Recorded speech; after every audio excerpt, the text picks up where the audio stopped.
Hollywood, California, the Lux Radio Theater presents W.C. Fields and Anne Shirley in Poppy.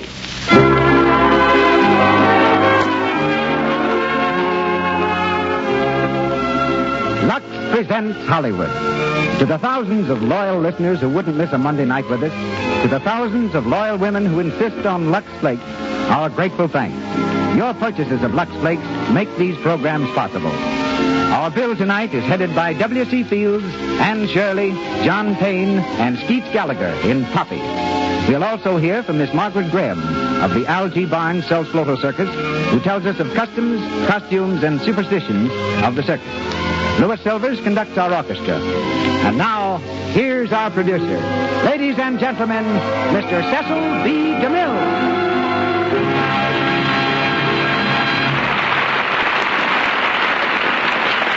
Greetings from Hollywood, ladies and gentlemen. Between the ages of 11 and 15, Mr. W.C. Fields, born Claude William Dukenfield, never slept on a real bed. He spent his nights under stairways, in box crates and doorways. Having no home, he'd become the idol of Philadelphia's other small boys. The toughest brats for miles around would seek him out for a fight. Fields never could refuse a challenge, and his bulbous nose is really a red badge of courage. It stands today as a radiant monument to the valor of its possessor and to the amazing accuracy of his opponent's fists. His fame as a juggler began with a $10 a week job at Atlantic City. Fields was part of a free entertainment, which the management staged to stimulate the sale of refreshments. When business was dull, he would wade into the surf, scream for help, and pretend to drown. Huge crowds would collect, and while the victim was being resuscitated, the refreshment business would flourish. It was not unusual for Mr. Fields to drown 3 or 4 times a day. To this day, his character remains unchanged. He is still Fields against the world, the strange combination of cynicism and sentiment, of stern truth and honeyed prevarication. Mr. Fields starred in Dorothy Donnelly's stage play Poppy, and also in the Paramount film from which comes our radio adaptation. His latest Paramount picture is the big broadcast of 1938. And we hear him tonight as Professor Eustace P. McGargle. The title role will be played by that delightful young star, the versatile Anne Shirley. Anne is from RKO Studios, where her latest films are Law of the Underworld and Condemned Women. John Payne of Paramount Studios is Billy Farnsworth. Skeets Gallagher is heard as Whiffen. And we're off to the big show as the Lux Radio Theater presents W.C. Fields and Anne Shirley in Poppy.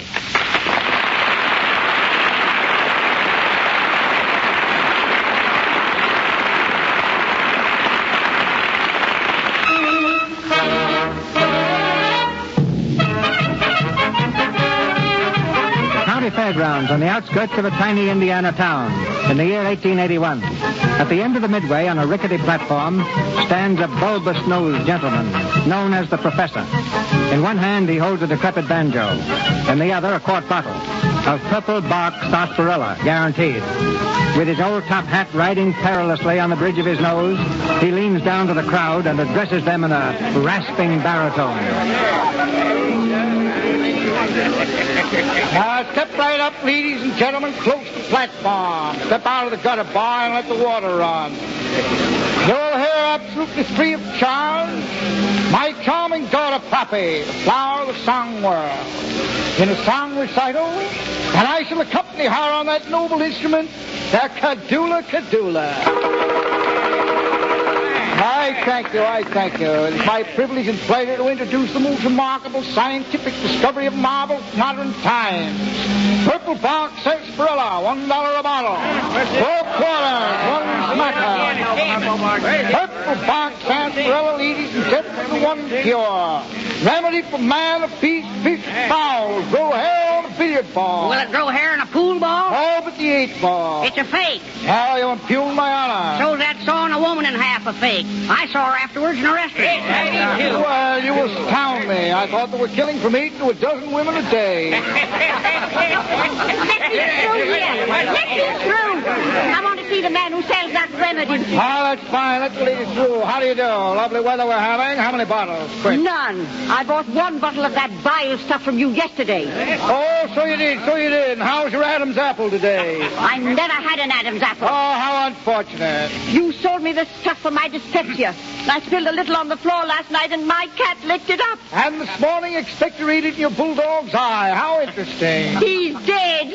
Overdose. He should have only taken a nip. Catnip. That medicine of yours killed him. Now, just a moment. Step aside, young lady. Step aside. It cures hoarseness. Ladies and gentlemen, it cures hoarseness. It cures the most stubborn case of hoarseness. One little drop of this bottle, I can't take, will cure the most chronic trace. Oh. It cures hoarseness. Sheriff, over this way. Here he is over Dad, here. we better get out of here quick, Dad. Quiet, dear. Ixnay, I can try. Sheriff. But she's getting the sheriff. Come on, Ain't Dad. only kidding, dear. Just have fun. I'll probably sell a bottle to the Gildersleeve. Where is he? Point him out. Look, Dad, she did get the sheriff. There he is, Sheriff. Hey, you. He's coming over here. Copy, my child. What, Dad? Take it on the lamb, my little fawn. The Bunyan steeplechase is on. There they go. Let's try.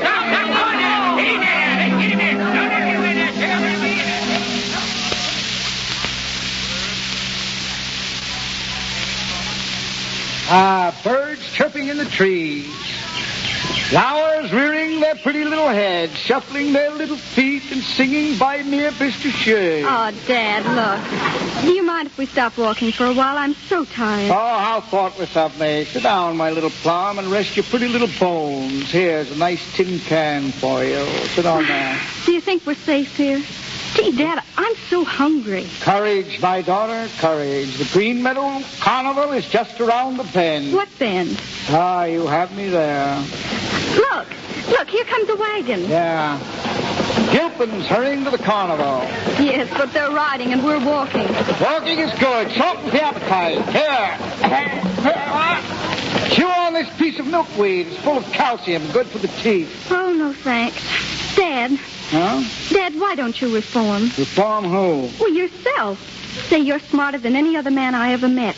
Why, if we could settle down in one of these little towns and get a house all our own, why, you'd own the whole town and most of the farms around it in 5 years. You encourage me in the 5-year plan? Oh, you know you could get it without stealing, too. Steal? Like Robin Hood, I take from the rich and give to the poor. What poor? Us poor. Us poor is right. Oh, Dad, I'm so sick of it. I'd like to be able sometime to look everybody straight in the face, and I'd scrub floors to do it. How could you look anyone straight in the face when you're scrubbing floors? Oh, Dad, please. We can't go on like this forever, just living from hand to mouth and sleeping in haystacks and dodging sheriffs. Go on, taunt me. And when you see my emaciated body lying in the gutter, say to yourself, this is my work, and step over me. Oh, darling, please forgive me. But those girls who passed us in that wagon, did you notice them? One tried to give me the office, but I played her for a chill. Oh. They look so happy and so pretty. Poppy, someday I shall be rich, and you shall dress pretty too.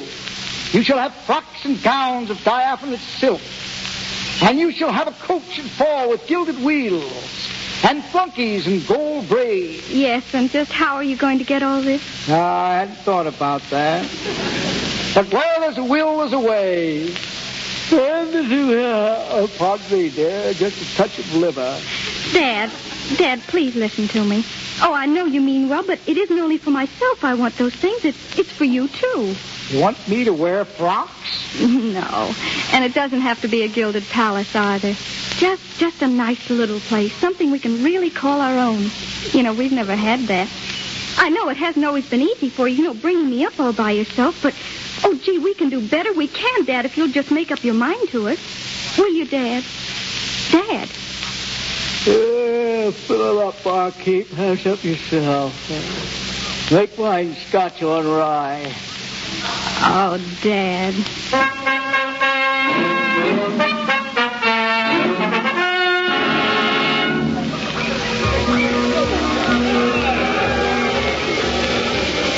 Arrived at That's, my dear, the Green Meadow Carnival, they call it. Yes, but we haven't any purple bark. You haven't got a concession, and we haven't a dime in our pockets.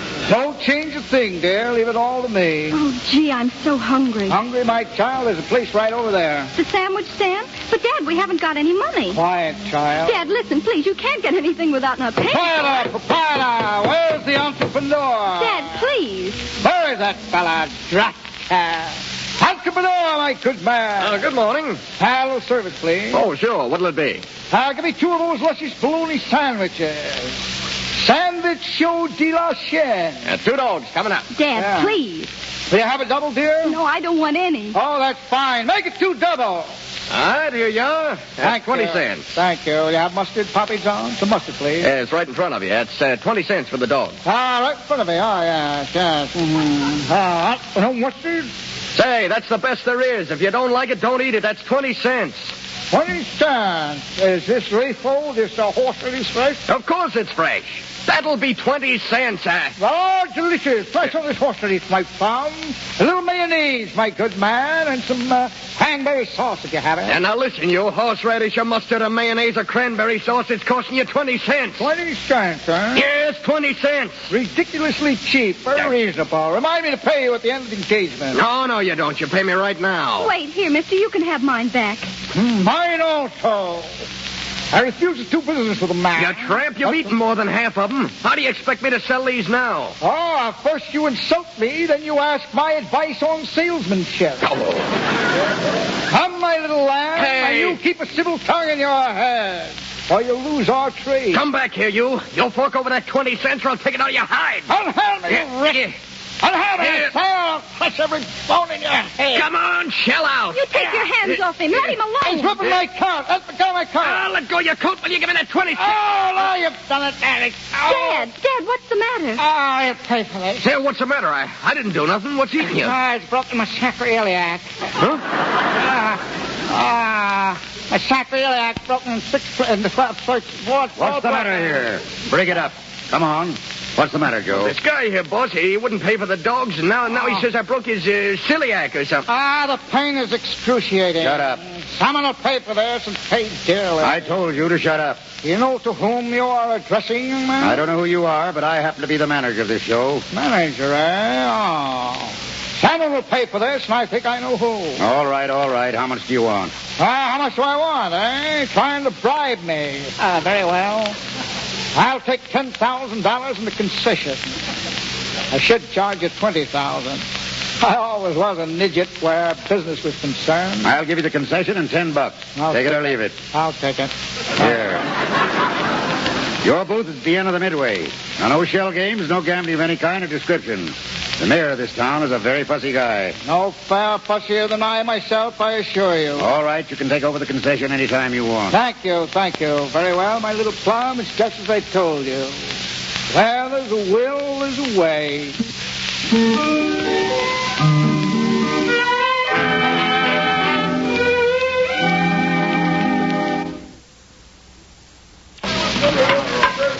Good morning. Good morning. Ready to open up today? Yes, we're just mixing up a fresh batch of sarsaparilla. Can you please tell me where I could get a pail of water? Sure. There's a little stream right down the way. Let the pail down from the bridge. It's pretty clear right there. Well, thank you very much.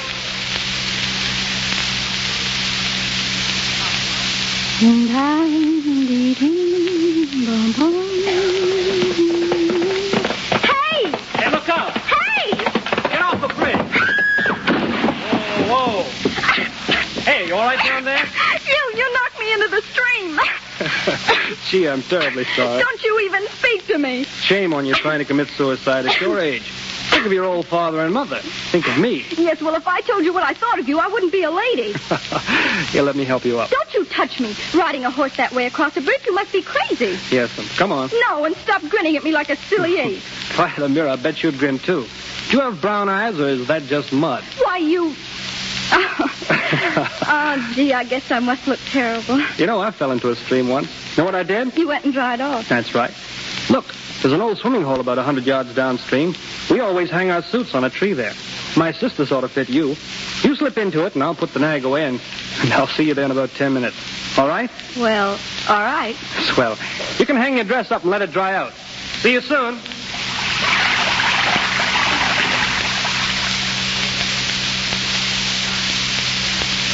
I've lived here all my life, except for the time I was in college. Oh, gee, it must be nice living in a town like this. So quiet and peaceful. And then being able to come here whenever you want. I like that. Oh, it's so lovely here, isn't it? Yeah, funny, I never noticed it before. To me, it's just been the swimming hole. Now it's all changed somehow. Your eyes aren't brown, are they? They're blue. They're pretty, too. Well, thank you. I guess I ought to be getting back now.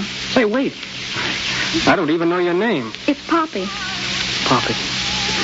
Gee, that's beautiful.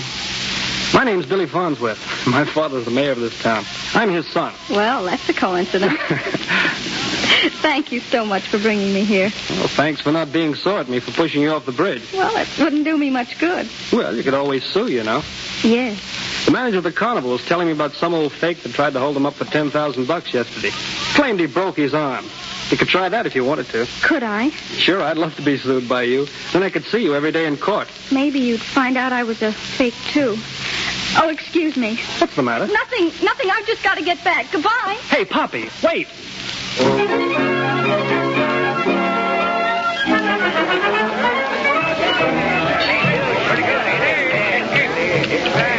Step right up, gentlemen. The fascinating scientific tale of Find the Little Pea. I move shells around the table so. Find the little pea and you win. You'll get your ball, ball will get you eat. Boy can play as well as a man. It's the old army cane. 20 cents says I can find the ball. Now, the gentleman bets 30 cents. Plunger, take your choice. I say, let me see. It's under the middle one. Lift it up, see. Nope, it ain't. I live and breathe. I thought you had me that time. I fooled myself. Here's your 30 cents. Thank you. Who'll be the next to out with me? The classic game is no way a form of gambling. Hey. Game of time. Here comes the mayor. Yeah. What's that? The mayor, he's coming over here. Ah, yes, my friends. I see him now. Yes, my friends, gambling is the root of all evil. And how well I know. Get rid of those shells. Get them out of here quick. For years, I was a victim of this horrible scourge. An unwilling pawn. Caught in the toils of Beelzebub. Let it be a real lesson to you. Lead us in song, Sister Wolfinger. Excuse me, sir. May I shake your hand, please? Of course, for sure. We need more men of your kind in these traveling carnivals, sir. Men with a real message. Huh? Men of steel. Steel, sir? Oh, I think, yes, you're right. Pardon me. Permit me to introduce myself. I'm Mayor Farnsworth. Mayor, Your Honor, this is a surprise indeed. I am Dr. Eustace P. McGargle. F-A-S-N. Oh, go right ahead with the lecture, Doctor. Sorry, I just finished. Half a ticket gold. I remaining on the grounds all afternoon? No, I'm leaving at 4:30. How unfortunate. My next lecture won't start till about 4:32. Mayor Farnsworth. Oh, excuse me. Dr. McGargle, I'd like you to meet Mrs. Tubbs. How do you do, Doctor? Mrs. Tubbs is one of our town's most solid citizens. She looks it. I mean, how do you do? How do you do? I heard part of your talk, Doctor, and I think it was just thrilling. I wish you'd come and call on me sometime. Oh, I'd be delighted. Oh, thank you. Shall we go on, Mayor? Oh, wait, Sarah. I want you to meet Dr. McGargle also. Dr. McGargle, this is Mrs. Sarah Brown. How do you do? How do you do? Mrs. Brown is a great moral leader in our community. Wow, woman after my own heart. I hope not. Very good, Sarah. Shall we go? Yes. Well, good night, Doctor, and good luck. Oh, thank you, man. Keep up the good work. Thank you. Scarcely have left the ground before I shall be hard at it again. Good night, Doctor. Don't forget, you're going to take me round the carnival. Oh, I'll take you, yes. You bet I will. He's all dressed up like a well-kept grave. 10 cents says I can guess what shell it's under. You still here? Go away.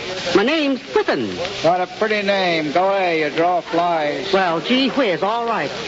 Wait a minute. Who is that fat lady was just here? That's Mrs. Tubbs. She's a widow. Kind of dumb, I always thought. I just wanted to check on my judgment. Good day, Miss Whippen. Of course, she's pretty rich. Who's rich? Mrs. Tubbs.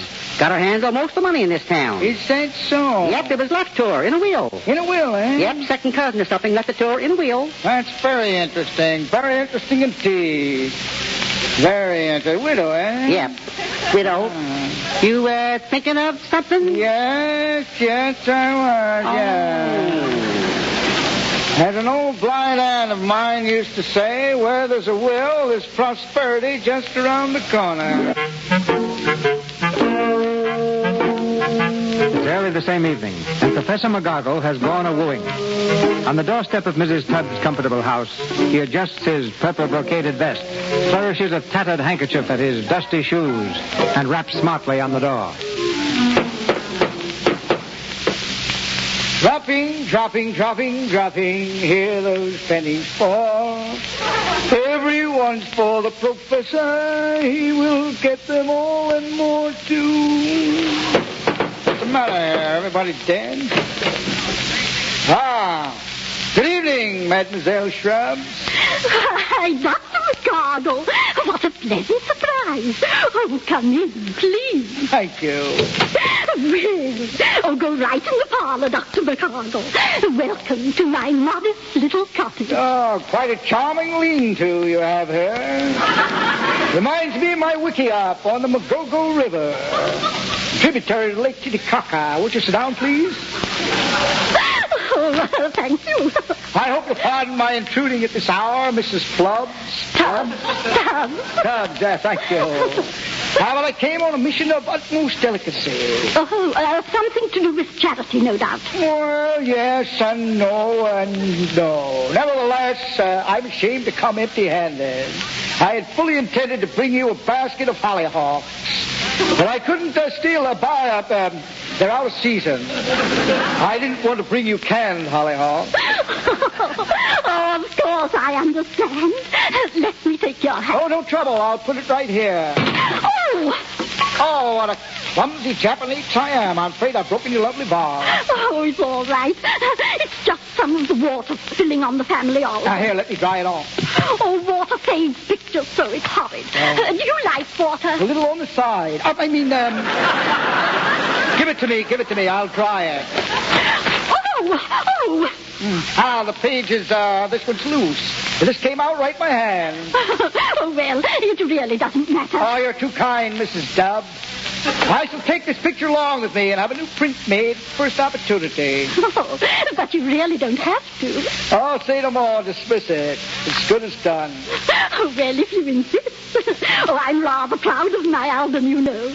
Such an old family. Yes, so I see.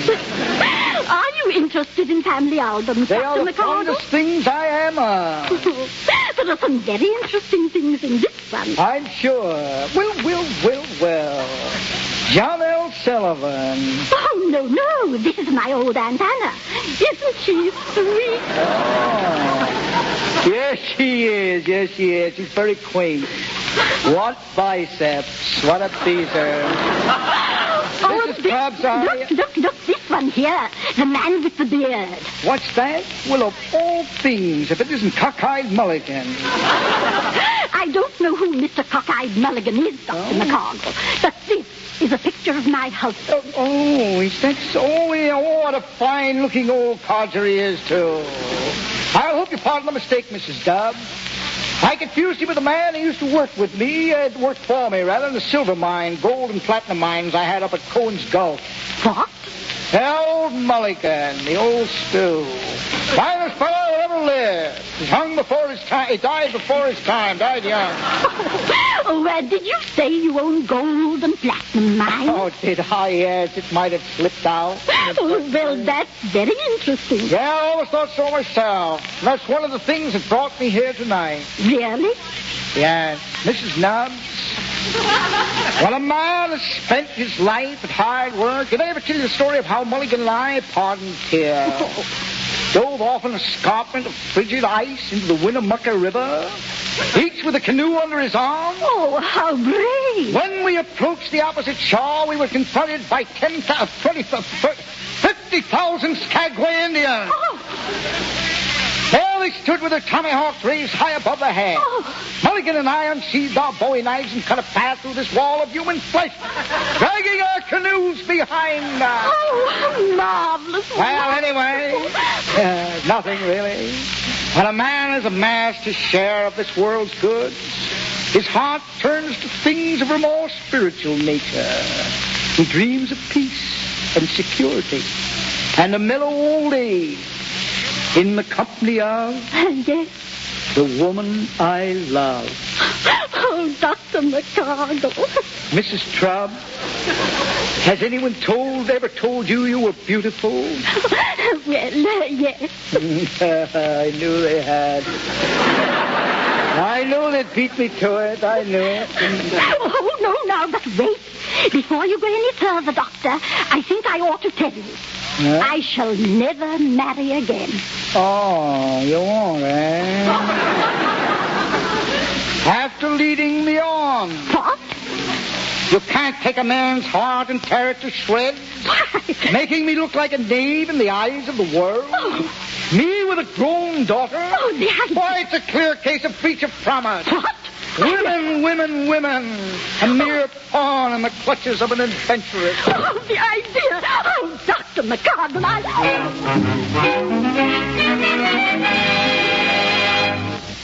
This present. Professor, that's mighty fine stuff you got there, and mighty fine of you to invite me over, too. No, not at all. Here, have another lugger. Shug. Mr. Whippen, drink deep of the brimming bowl. It's kind of hot, ain't it? Can't hurt you. Purple box sarsaparilla, my own private batch. 98% spirits fermenti, 2% sweetening. They're talking about Mrs. Muggs, I believe. You mean Mrs. Tubbs, yes. She has plenty of money, so it ain't rightfully hers. It isn't there. How come? Well, the whole caboodle of this estate belongs to Catherine Putnam, if she can be found. Oh, missing heiress, eh? Yep, been gone for 20 years, ever since she fussed with her father. She ran off with the circus. That left Mrs. Kind, Mrs. Tubbs, next of kin. Oh, millions molding in the bank, eh? I'd like to do something for that poor, unfortunate soul. If I get my hands on that money, I could double it in a fortnight. If you could get your hands on it, but nobody can, but nobody's going to either, until they find out what's become of Mrs. Catherine Putnam and her daughter. Daughter, eh? Yep, she had a baby. How old would you be about now? Oh, let me see now. Figure times figure is figure 3 times 18, the best of my recollection. 18, eh? Just about Poppy's age. That's right. And if that daughter, Catherine Putnam's daughter, if she could be found, she'd inherit the whole estate, eh? Yep. Thinking of something? Yeah, no, of course, no. Well, good night, friend, and I think I can call you my friend. Oh, no, you don't. You're figuring on something. I can read you like a book. And if I was you, I wouldn't try to pass off my daughter as Catherine Putnam, unless I had expert advice. Am I in? My dear man. Am I in? Do you suppose I would try to prove that I married Catherine Putnam? Do you suppose I would try to fake a marriage certificate?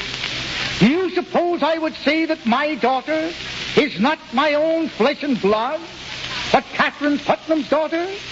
Do you suppose I would do all this for the sake of filthy lucre? Yes, I do. Oh, all right, then. You're in.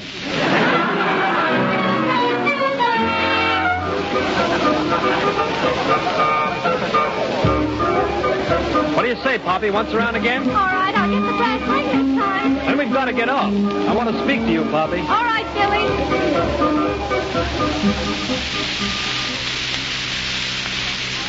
Oh, gee, that was fun, Billy. Thank you a lot. Fun.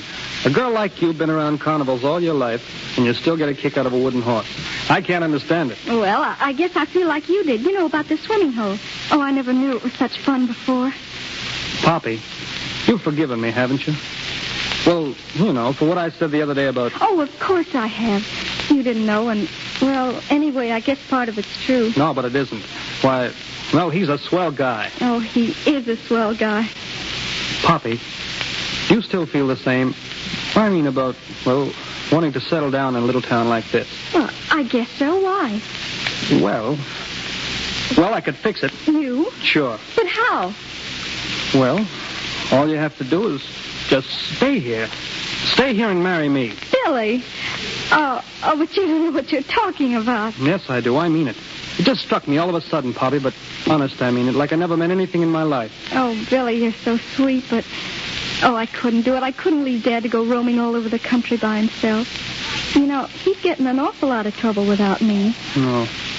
Oh, then it's hopeless, huh? I'm afraid so. Yeah, well, it's a good idea. Billy, look, maybe someday. What? Maybe someday we'll come back this way, and if I do, and if things are different, well, they may be different. You never can tell. Oh, sure you can, Poppy. Poppy, would you give me something to keep until you do come back? I know it sounds silly, but I really want it. All right. I'll give you the only thing I've got, Billy. I know it isn't much, but it's something. Here. It's this locket. I've had it ever since I was a kid. It's only a baby's locket, but, well, it's gold anyway. Oh, thanks, Poppy.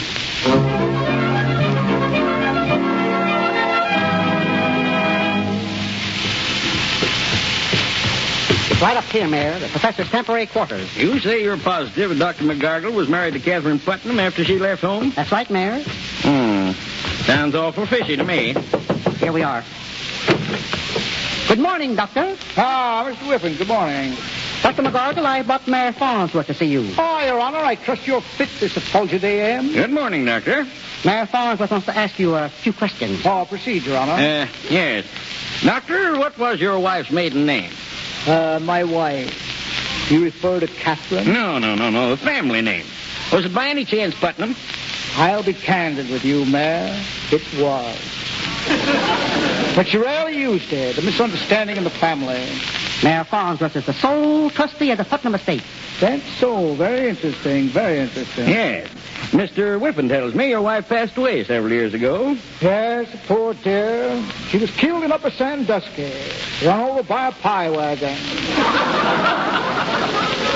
One of those hit and gallop away drivers. One of the horses, a gray mare, sway back, Dabo. Never mind the horse. Describe your wife. His name was... Oh, yes, my little bride of yesteryear, pardon me. My pigeon. My little kitty pie. What was her approximate weight? Well, she fought as a welterweight. She varied from time to time. She dieted frequently, you know. We'd have to catch her on the scale. Well, what was her average weight? Average weight, let me see. It's just slipped my mind for the nonce. Well, was it 100 pounds, 200 pounds? What did you say, Mr. Whiffen? Nothing. Got a little cough, that's all. Try some of this pine tar elixir. Your cough intrigues me. Well, Dr. McGargle, 100 or 200? I would say offhand, 100 or 200 pounds. I never watched her closely on the scale. Well, 100 pounds seems to check. Now, tell me, what about her height? Oh, you mean how tall was she? Yes. Oh, yes. Now, let me see. Your mind works so quickly, Mayor.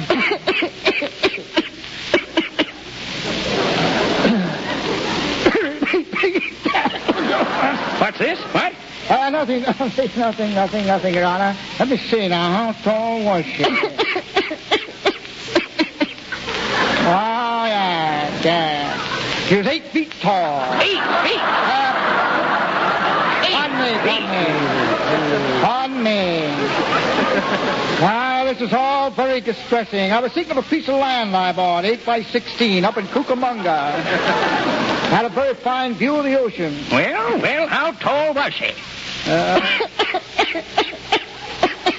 I got you that time. She was 5 feet 3 inches in her silk stocking. Fraction shorter than her bare feet, of course. Yes. Well, we've been searching for Catherine Putnam for years now. You see, Doctor, if Catherine died without leaving any children, the whole estate goes to Mrs. Tubbs. Oh, yes, Mrs. Tubbs. But you have a daughter, Doctor. True. Potential heiress to my vast copper interests on those shores of Lake Titicaca. High up in the Andes. Tell me, Doctor, had your wife any distinguishing marks? Any birthmarks? Birthmarks. No, she never slept on the berth. She preferred the smoking room. We always played blackjack for chewing tobacco. Uh-huh. Catherine Putnam had a mole on her left ear. Did, eh? Yes, he did. Ah, that was when you knew her. I removed it later with purple fox sarsaparilla. Oh, I see.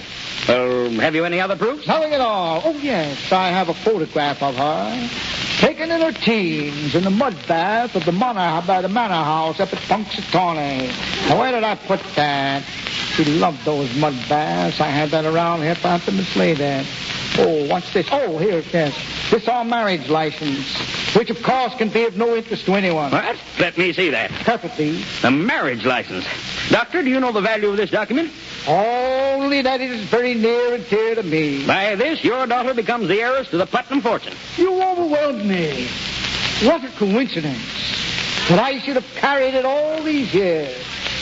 And now it serves to bring more untold wealth and happiness to my little Plum. I congratulate you, Doctor. Your daughter is a very lucky girl. Thank you. You've been a great help, Your Honor. I've always known that someone would come along to claim the Putnam fortune, but I've always been afraid of imposters. Thieves. These terrible creatures. I avoid them like I do whiskey. No, we would have caught anyone who tried it. Yes, sir. We'd have given them 20 years at hard labor. I know you might catch them all right. But the hard labor would be a bit difficult, I'm afraid. That's right. But we've been spared that, Dr. McGargle. I'm very happy for all concerned. Yes, the Putnam fortune is in good hands. I'm sure of it. Well, I'll go and see about transferring the estate. Oh, thank you. Good day, Your Honor. Good day. What a man. What a brain, if any.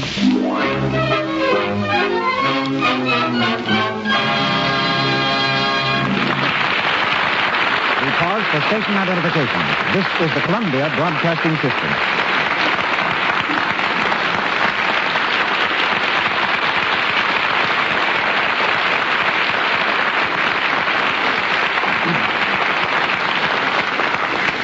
Now for the third act of Poppy with W.C. Fields and Anne Shirley. The news of Poppy's good fortune has spread rapidly around the town. On the strength of the wealth that will soon be his daughter's, the professor has blossomed forth in a beautiful new pea-green suit. As he strolls down the main street, he's greeted by admirers on every side. Morning. Morning, Professor. Morning, my good man. Morning, Doctor. Morning, friend. Planning to fix up the Putnam estate much, Professor? Somebody said you was figuring on selling it. Yeah, what about it, Doc? Gentlemen, I have already granted the Green Meadow Gazette a full interview on all matters pertaining to my daughter's inheritance. Therefore, I should not care to make any premature oral announcement for fear of misquoting myself. But I may tell you, there will be a formal dance and clam bake and possibly a baseball game at the Putnam House in the very near future to celebrate my daughter's newfound wealth. And you are invited one and all. Try to get in. Hey, Professor, I want to see you. Good morning, Mr. Whippen. Sorry I'm in such a hurry. May be able to squeeze you in for a few moments later on in the season. Oh, you know you don't, Professor. I said I wanted to speak to you, and I'm a-going to. And I said, Mr. Whippen, that I was in a hurry. You ain't been in such a hurry to let me have some of that money you've been owing me for the last week or so, you know. Get my hands on it. Oh, quiet. I'll see you some other time. No, you'll see me right now, and if you don't, I'll publish your double dealings all over this community. Shut up, Shut up. If there's been any double dealings, my friend, I dare say you've had your finger in it. You hold on. What's up, Doc? Yeah, what's the matter? If you know any further, I shall summons a constable. Oh, no, you won't. Cease. Or I shall smite you upon the sconce with this truncheon. You lug. Good morning, good afternoon, good evening. Make a day of it.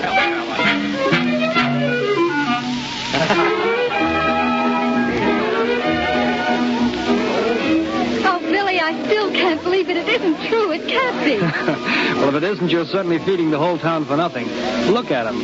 They'll have that buffet supper cleaned up before it's even time to dance. Oh, well, let them. I want them to be happy, too. Just as happy as I am. You've got everything you want, Poppy. Oh, more than everything, Billy. But, you know, I don't want to take it all. I want to give half to Mrs. Tubbs. But, Poppy, I don't... I wouldn't feel right if I didn't. Good evening, Poppy. Oh, Mrs. Brown. How are you, Billy? I'm fine, Aunt Sarah. I'm so glad you could come, Mrs. Brown. Do you think I'd miss it, my dear? I've been a friend of Billy's too long to miss the announcement of his engagement. Engagement? Oh, dear, I suppose I've let the cat out of the bag again. You certainly have. Poppy, your father's going to announce our engagement tonight. You don't mind, do you? Mine? Of course she doesn't. You're getting a fine boy, Poppy, and he's getting a very sweet girl. Oh, thank you.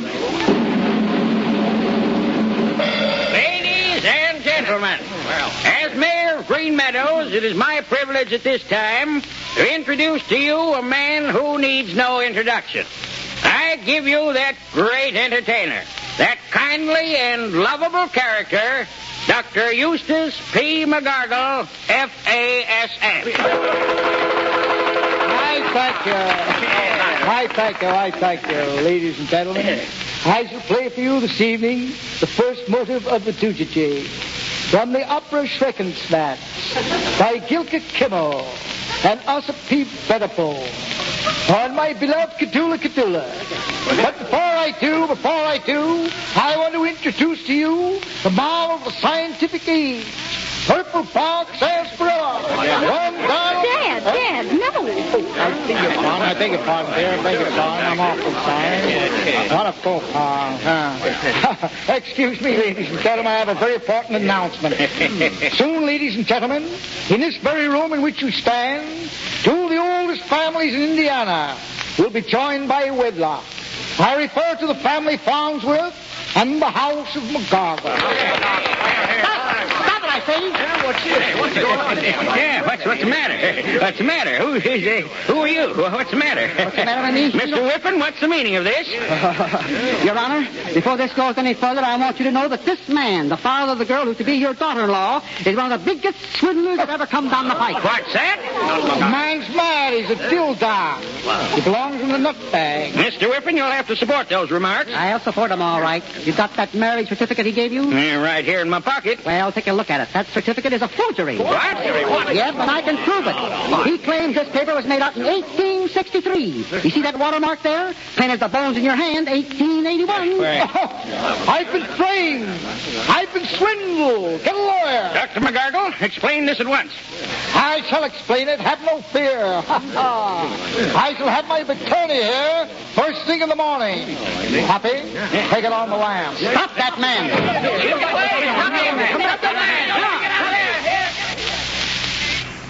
Poppy. Oh, don't cry, Poppy. Let me alone, please. Run along, Billy. I'll take care of her. Come, Poppy. You're going home with me.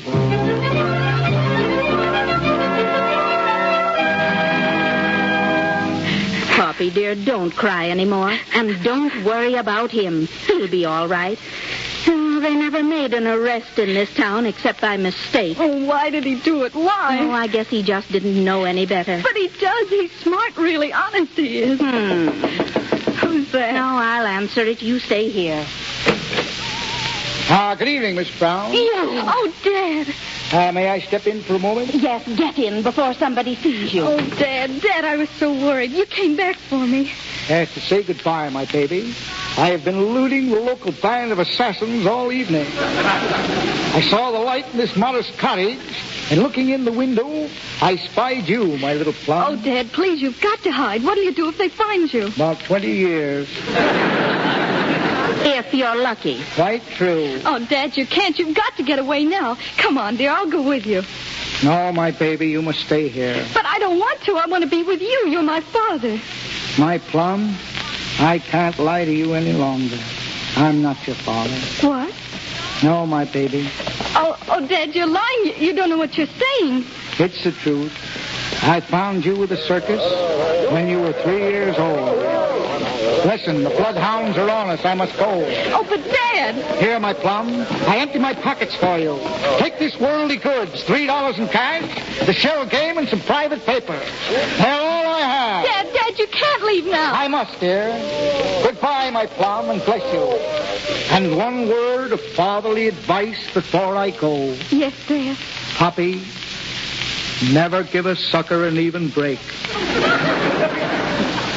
If you ever wish to join me, telegraph me in case of the Ice Palace, Montreal. Oh, he's gone and I'll never see him again. Poppy, dear, perhaps it's all for the best. Oh, no, how can you say that? Oh, I don't care if he was my real father or not. He's the only one I've ever known. Well, he didn't leave you very much, my dear. A shell game. That'll be a help. And a photograph. Ooh, looks like it's been torn out of some album. Poppy, what is this? What? This picture. Where did he get it? I don't know. Do you know who this is? It's a picture of Catherine Putnam. And that's her little girl right there, see? She was just a baby. Well, are you sure? Of course I'm sure. I'd know Catherine Putnam. She was one of my best friends.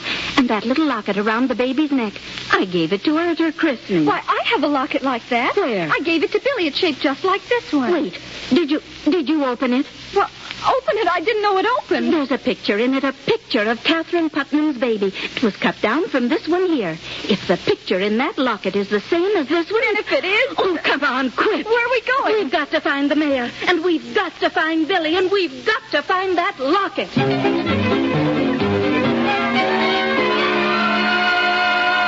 And here's the picture. He had it in his pocket, Mayor. Where he got it, I don't know. That's Catherine Putnam, all right. And that's her baby. Now, wait, Billy. Billy, have you got that locket? Here it is. Open it, Billy. Give it to me. Look, the picture in the locket. It's the same as the other. Then... Oh, you are Catherine Putnam's daughter and the rightful owner of the estate. This proves it beyond a doubt. Go on inside, Professor. Unhand me, you flat-footed Gildersleeve, or I'll kick you in the shin. Dad! I got him, Mayor. He tried to escape on a stolen horse. It was my horse he stole. Oh, Dad, what happened? The fortune's a war, my plum. I never did think much of that horse. And he dropped dead right in front of the police station. Mayor, you've got to release him right now. Of course, my dear. Constable, take those handcuffs off of him. What? Go on. You can't arrest a man for stealing a dead horse. Certainly not. What's the matter? Is everybody crazy? Oh, Dad, listen. Darling, I've got the most wonderful news for you. I'm really an heiress. Sure. You're getting smart now. No. Dad, look. I'm really Catherine Putnam's daughter. We just proved it. What, Catherine? Why, of course you are, my plum. I knew it all along. And why didn't you say so? If you remember, my dear fellow, I did say so, and you're going to give me 20 years. Well, I must say goodbye. Goodbye? What for? The carnival is moving, dear, and I'm moving with it. Oh, no, Dad, no. Dad, there's no place for me here. But I'll come and see you, if I may. I shall come on Sundays for chicken dinner. Dad, please, we want you to live with us. No, my plum, not a word. This is where you belong, my little baby. You'll be happy. And I could never feel happy or natural unless there was a copper at least 100 yards behind me. Oh, Dad, I love you. I love you, Poppy. Goodbye, my little plum.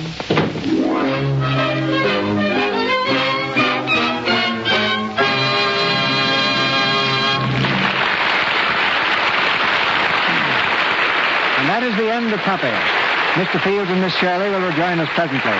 Meanwhile, Melville Ruick wants to give you another of his strange but true facts. Mr. Ruick. Do you know that the average mother, according to a recent estimate, washes nearly 28,000 dishes and over 26,000 pieces of silver every year? More than 54,000 pieces. And that's just for the 3 regular meals every day. It doesn't include any special meals or entertaining, nor cooking utensils and dishes used round the kitchen. Now, that's a lot of dishes to wash every year. And your hands are bound to suffer if you aren't careful about the soap you use. Yet thousands of women who do their own dishwashing keep their hands lovely and soft. They use Lux Flakes because they've found Lux gives them a real dishpan beauty treatment. Lux is so gentle that it doesn't dry the beauty oils that keep hands young-looking and beautiful. Why not begin right away to use Lux for your dishes? Buy Lux Flakes tomorrow. Be sure to get the large box. It's even more economical that way. Now, Mr. DeMille. Ladies and gentlemen, in this ring you are about to witness one of the most dazzling and electrifying exhibits ever countenanced by man. It is known to science as the probatus Fieldium, and to the world in general as the nose that launched 1,000 quips. Here it is, ladies and gentlemen, accompanied by W.C. Fields and Anne Shirley.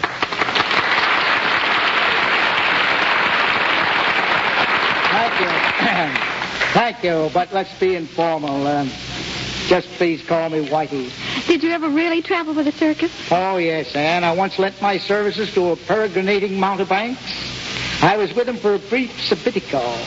He made me valet de chambre to the elephant. You mean you packed its trunk? Yes, I'll never forget my first day under the big top. The wardrobe mistress handed me a uniform, a dazzling creation of red and gold. The gold was counterfeit. Did it fit you, Mr. Fields? It fit me fine, Mr. DeMille, but it required every ounce of strength in my frame to get it on that elephant. Her name was Gertrude. Go on, please. What happened there? I recall one beautiful afternoon as I was sitting in front of Gertrude's stall when a little nipper ambled up, a child, Annie, with a bag of peanuts. The little wretch pointed at my nose and said, "Look, Mama, this elephant talks." Did my face turn red? But, Mr. Fields, don't you know that anything washed in Lux never changes color? Might I recommend that you dip your nose, into a noggin of those beautiful Lux suds? Madam, do you too wish to impugn my honor? I shall be heckled no more. Mr. DeMille, I bid you good night. Gargle like a true McSpoken. Spoken like a true McGargle. Good night, Mr. DeMille, and thank you. Good night, Anne. Good night, Professor Malone. To our stage next Monday night comes the exciting two-fisted drama of a man's fight for power and wealth. Force is the only law he respects. By force he wins success and a wife. By force he loses both, until he finally learns that there's another law in life, called love. Our play is titled The Boss. It was written by Edward Sheldon and proved a great hit on Broadway. It brings back to our microphone three superb Hollywood artists, Edward Arnold, Fay Wray, and H.B. Warner.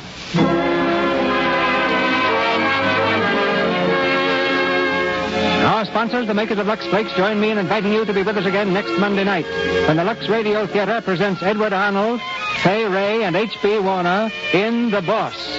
This is Cecil B. DeMille saying good night to you from Hollywood.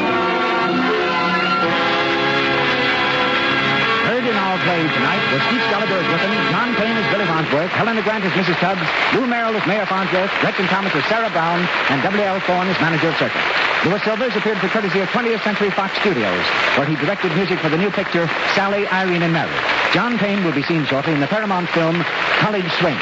This is the Columbia Broadcasting System.